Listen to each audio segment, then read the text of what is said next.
Bear down, $5 billion, a domed stadium, the most ambitious project in franchise history, and it could all collapse because Indiana already extended its hand to the Bears and Springfield still hasn't answered. The clock is brutal. If the legislation doesn't pass before the end of spring, this conversation stops being hypothetical, and while Illinois plays with fire, Poles isn't wasting time. Thursday in Pittsburgh, the Bears are going after Ruben Bain Jr., the edge rusher Montez Sweat needs next to him to wreck quarterbacks. And if Bain lands in Chicago, Poles still has ammunition to go get Bryce Lance, the 434 receiver that Ben Johnson is already dreaming about in his system. Everything gets decided this week. Subscribe now and don't you dare go anywhere. Illinois is running against the clock to keep the Chicago Bears in the Windy City. And when I say running, I mean literally breaking a cold sweat down in Springfield because Indiana is already making its move. The project is massive. We're talking about a $5 billion development in Arlington Heights, a domed stadium, an entertainment, retail, and lifestyle district surrounding it, and the franchise putting up more than $2 billion of their own money. That's not a bluff. That's real commitment. But here's the problem, and it's a big one. The property tax situation in Illinois is among the worst in the country for a project like this, and the Bears have been crystal clear about it. Without serious tax reform, this investment doesn't get activated. Without the right numbers, there is no stadium. And without a stadium, well, we start having conversations that no Bears fan wants to have. The Illinois House of Representatives is pushing legislation to allow what's called a pilot agreement, which stands for payment in lieu of taxes. Instead of paying standard property taxes, the team would negotiate an alternative payment structure with local authorities and to make it politically sellable. Half of those revenues would go directly back to reducing the tax burden on residents. Is it complicated? Yes, politics always is. But the real pressure moving all of this, the force that has Springfield scrambling, is Indiana. Indiana passed its own incentive package, public infrastructure funding, a special tax district built around the stadium footprint. The message was loud and clear. Bears, if Illinois doesn't want you, we do. Bro, Indiana taking Da Bears, just thinking about it makes my stomach hurt. And here's the part that worries me most as a fan. The timeline is brutal. This legislation has to pass both chambers and get the governor's signature before the end of spring. If that doesn't happen, the Bears could genuinely start exploring options outside Illinois, and that stops being a rumor real fast. Look, I understand the concerns from lawmakers. Nobody wants to gamble with taxpayer money. That's a fair debate, but you also have to look at what's on the other side of that scale. A $5 billion development in Arlington Heights isn't just a football stadium, it's economic development. It's thousands of jobs, it's tourism, it's identity for the entire state. The Bears are Illinois. That's not up for debate, and Illinois better figure that out before someone else does. Okay, let's step away from the politics for a second because Thursday night in Pittsburgh, the draft begins, and the Bears have 7 picks to reshape this roster heading into what could be a monster year.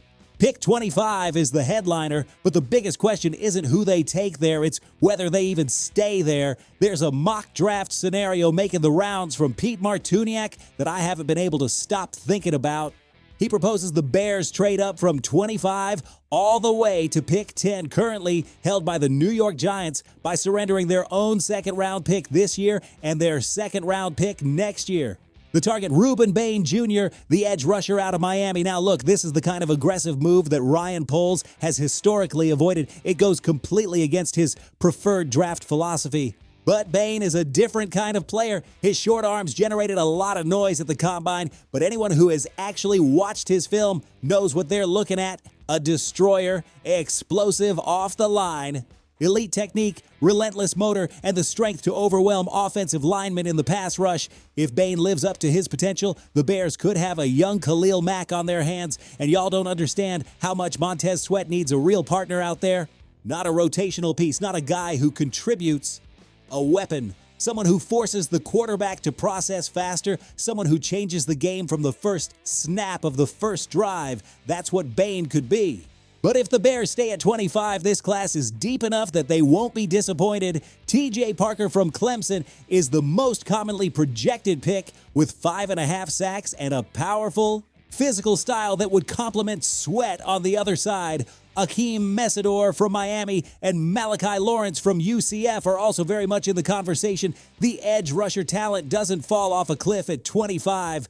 Fam. Now let's talk day 2, because this is where Ryan Poles has made his money in Chicago. Kyler Gordon, Luther Burden III, Jervon Dexter, Tyreek Stevenson, Ozzie Trapilo, all second-round picks, all making an impact. And this year, Poles has not one, but 2 second-round selections, picks 57 and 60, 2 shots to hit on day 2. At 57, the name that keeps coming up and keeps making sense is Trayden Stukes, the safety out of Arizona. This guy spent most of his college career playing nickel cornerback, which means the transition to safety should be smooth. He plays with speed. He can match up near the line of scrimmage and cover deep over the top.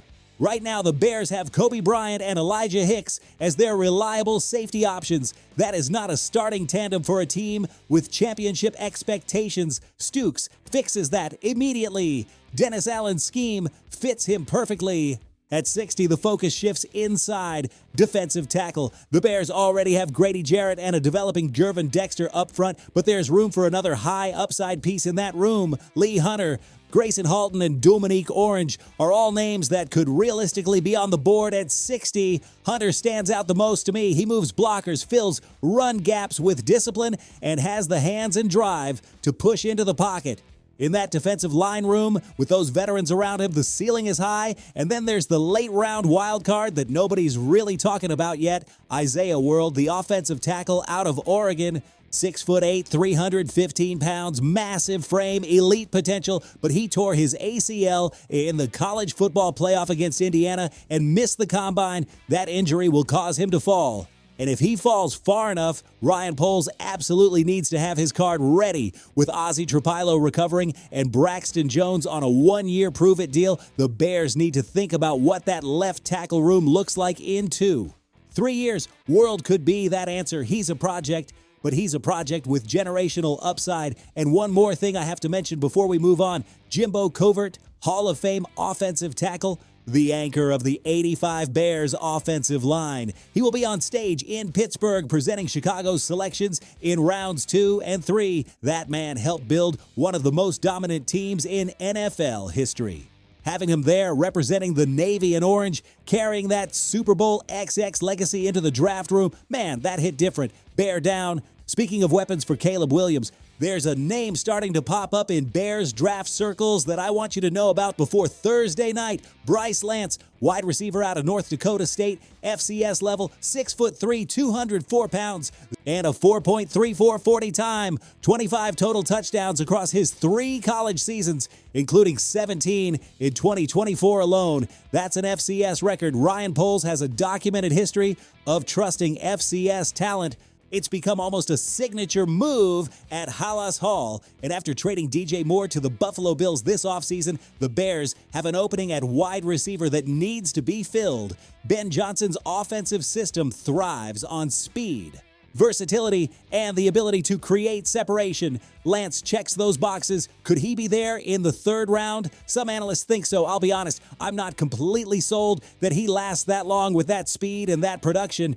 But if he's available, the Bears need to be ready. 4.34 speed, fam. Give that to Ben Johnson and watch what he draws up. Means everything for the Chicago Bears. The draft starts Thursday. The stadium fight is at a breaking point, and the roster Caleb Williams runs out with in September could look completely different by Sunday morning if Illinois does its job in Springfield. If Poles makes a bold move in Pittsburgh and the right players land in Chicago, 2026 could be the year the Bears don't just compete, they take over. Bear down, always. If this video had you fired up, drop that like right now and tell me down in the comments, do you trade up to 10 for Ruben Bain Jr. or do you stay at 25 and build through the depth of this class? I'm reading every single one.